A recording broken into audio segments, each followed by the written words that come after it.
कारी अब्दुल्ला हफीज़ साहब फैसलाबादी रहमतुल्लाह अलैह कब और कहाँ पैदा हुए। जी शेख मोहतरम, मेरा अगला सवाल आपसे ये है कि कारी साहब ने दीनी और दुनियावी तालीम कहाँ से हासिल की। जी शेख मोहतरम, मुझे ये बताएं कि कारी साहब ने खताबत किस दौर में शुरू की। अस्सलाम वालेकुम रहमतुल्लाहि व बरकात। जी नाजरीन, इस वक्त हम खतीब पाकिस्तान, खतीब एशिया हज़रत मौलाना कारी अब्दुल्ला हफीज़ साहब फैसलाबादी उनकी रहायश गाह में मौजूद हैं। मेरे साथ उनके 3 बेटे भी इस वक्त मौजूद हैं।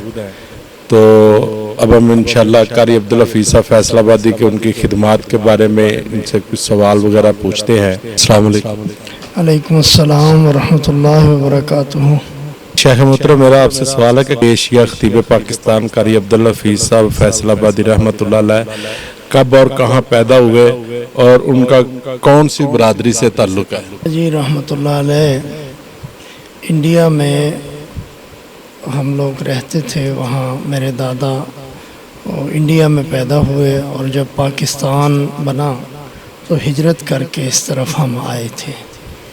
और तकरीबन जब पाकिस्तान आए हैं तो हमारी दादी मोहतरमा रहमतुल्लाह अलैह बताया करती थी कि वो 5-6 साल के थे जब इधर आए हम पाकिस्तान में। तो माशाल्लाह उस वक़्त अब्बा जी को नमाज पूरी याद थी, दुआएं याद थी। अम्मा रहमतुल्लाह अलैह हमारी दादी बताया करती थी कि नमाज याद थी पूरी उस वक़्त इनको। जी शेख मोहतरम, मेरा अगला सवाल आपसे ये है कि कारी साहब ने दीनी और दुनियावी तालीम कहाँ से हासिल की। ये मुल्तान के करीब शहर है अपना कबीर वाला और ठुल नजीब, ये हमारा गांव है जहां मेरे दादा मोहतरम जो है कारी शरफुद्दीन रहमतुल्लाह अलैह वहाँ पढ़ाया करते थे। कुरान की तालीम, कुरान पाक के बेहतरीन कारी थे मेरे दादा मोहतरम।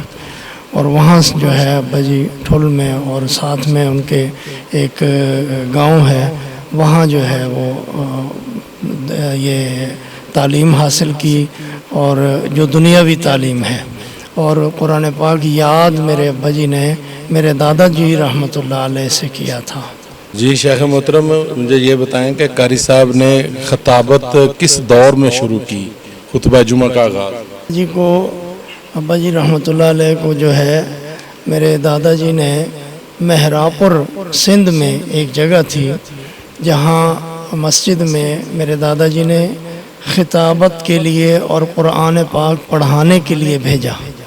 वहाँ अब्बा जी रहमतुल्लाह अलैह कुरान पाक बच्चों को पढ़ाते थे और वहीं जो है खिताबत भी करते थे। और बहुत वहाँ जो है खिताबत का ये आलम था कि शिया जो है वो अपनी 10 मुहर्रम की जो 9 मुहर्रम की महफिलें वो नहीं करते थे। और वो जो है अब्बा जी को कहते थे कि आप अपनी मस्जिद में कर लें, हम भी साथ ही अपना जो है वो कर लेंगे। वो अपने ज़ाकिरों को, अपने मौलवियों को नहीं बुलाते थे। शेख मोहतरम, ये बताएं कि कारी साहब की कितनी शादियाँ हुई और टोटल कितने बच्चे हैं। कारी साहब की 3 शादियाँ हुई और हम अल्हम्दुलिल्लाह 11 बहन भाई। जो है आखिरी शादी जो हुई थी 2009 में, वो हमारी वालदा जो है वो उसी दिन जिस दिन अब्बा जी रहमतुल्लाह अलैह का इंतकाल हुआ, पहले वालदा का हुआ और फिर वालिद मोहतरम का इंतकाल हुआ।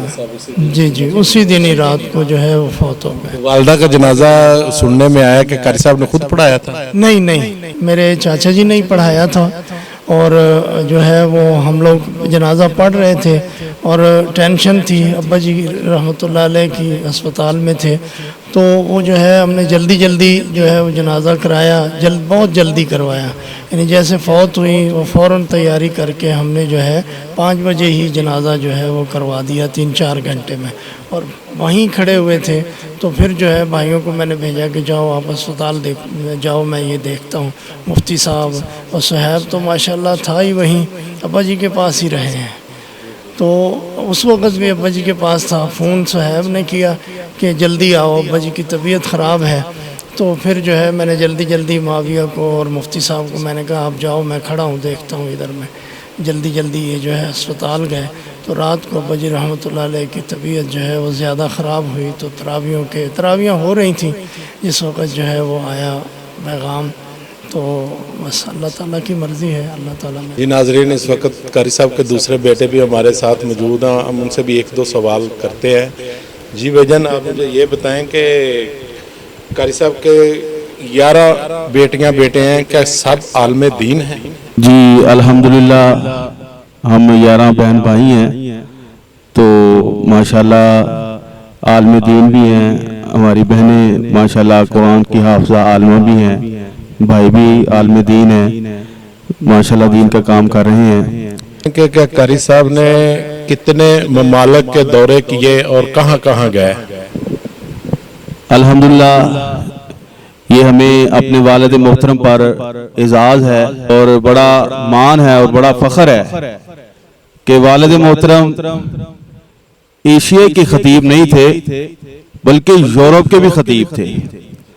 اور والد محترم یہ کہا کرتے تھے کہ اللہ تبارک و تعالیٰ نے مجھے وہ ملک بھی دکھائے ہیں کہ جن کا نام لینے سے لوگ ترستے ہیں، ٹھنڈا سانس لے لیتے ہیں. اللہ تبارک و تعالیٰ نے مجھے قرآن و حدیث کی برکت سے، دین کی برکت سے وہ ممالک بھی دکھائے ہیں.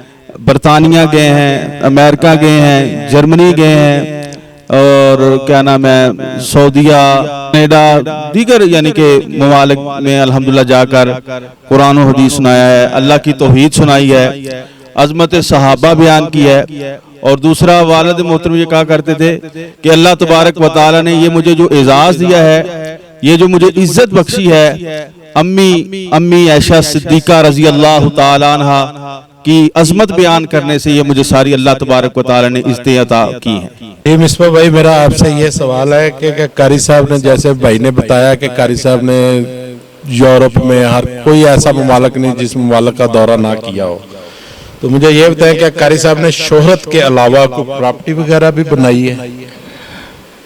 پراپرٹی ابا جی کی کوئی نہیں ہے.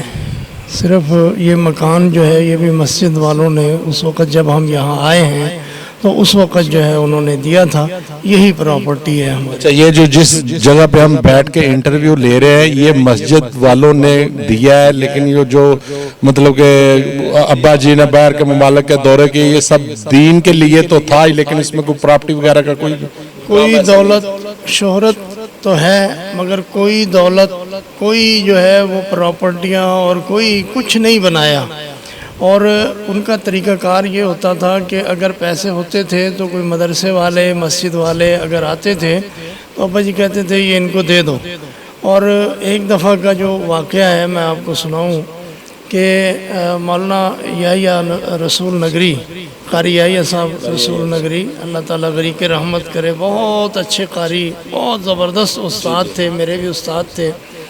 تو ان کے پاس ابا جی کہیں جلسے سے آئے بہاول پور سائیڈ سے، تو سائی وال آ کے گاڑی نے اتار دیا. ابا جی قاری صاحب کے پاس آئے، قاری صاحب سے پوچھا قاری صاحب سناؤ کیسا چل رہا ہے، کیا حساب چل رہا ہے، کوئی سکون ہے؟ تو ابا جی کہنے لگے کہ قاری صاحب نے کہا کہ قاری صاحب آخری مہینے ہیں، گندم نہیں ہے، تنگ ہیں تھوڑے سے. تو ابا جی نے کہا چلو ساتھ ادھر گاؤں ہے، ادھر میرے جاننے والے ہیں، میرے دوست ہیں، عزیز ہیں، ان کے پاس چلتے ہیں، وہاں سے جو ہے نا آپ کو میں گندم وغیرہ اکٹھی کر کے دیتا ہوں. وہاں جا کے وہاں جلسہ کیا، انہوں نے کہا بھئی آؤ گندم لاؤ، میرے مدرسے کو ضرورت ہے. رات وہاں رہنا تھا صرف کہ میں تھوڑی دیر آرام کر کے جو ہے پھر آگے جلسے پہ جاؤں گا. تو ابا جی نے جو ہے وہ اس طرح کیا کرتے تھے، کوئی اپنے لیے کبھی نہیں کیا.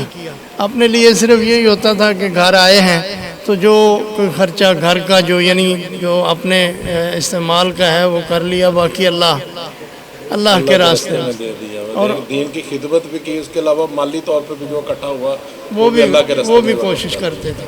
اور اس کے علاوہ جو ہے علماء، شعراء اور نئے نئے لڑکوں کو، نئے نئے خطیبوں کو، بہت سے ایسے خطیب ہیں جن کو جو ہے وہ تھپکی دے کے ہاں شابہ شابہ شابہ بول اس طرح کر کے ابا جی نے جو ہے ماشاءاللہ سنا ہے مہمان نواز بھی بہت زیادہ تھے. الحمدللہ گھر کوئی آتا تھا، جو چیز بھی ہوتی تھی. میں نے ایک دفعہ ایسا ہوا کہ میرا پوتا پیدا ہوا، ابا جی کا پڑپوتا، تو میں نے کراچی سے جو ہے وہ مٹھائی بھیجی. مہمان آئے کہنے لگے یہ ساری ان کے آگے رکھو. यानी इस तरह जो है वो मेहमान नवाजी करते। तो इंशाल्लाह ये हमारा इंटरव्यू 3 किस्तों में चलेगा। ये पहली किस्त इंशाल्लाह 1-2 दिन बाद आ जाएगी हमारे YouTube चैनल SNCD सेंटर पर, उसके बाद दूसरी किस्त नशर होगी, उसके बाद ये तीसरी किस्त नशर होगी। अस्सलाम वालेकुम वरहमतुल्लाहि वबरकातुहू। मेरा आपसे अगला सवाल ये है कि दावत वगैरह देते थे माइक के ऊपर, बंदा कह ही देता है कि यार ये हमारे बुजुर्ग आलमे दीन है, तो बुजुर्गों के नाम पे वो बड़ा गुस्सा करते थे, तो इसकी कोई खास वजह है? साहब की जिंदगी का कोई ऐसा वाकया जो आप सारी जिंदगी भूल ना सके, चाहे वो सफर का हो या घर का हो, कोई ऐसा वाकया हमें बताएं जो आपको सारी जिंदगी भूल ना सके। अपने वालदैन के लिए, माँ बाप के लिए तो सारी औलाद ही लाडली होती है, लेकिन कारी साहब सबसे ज्यादा प्यार किससे करते थे?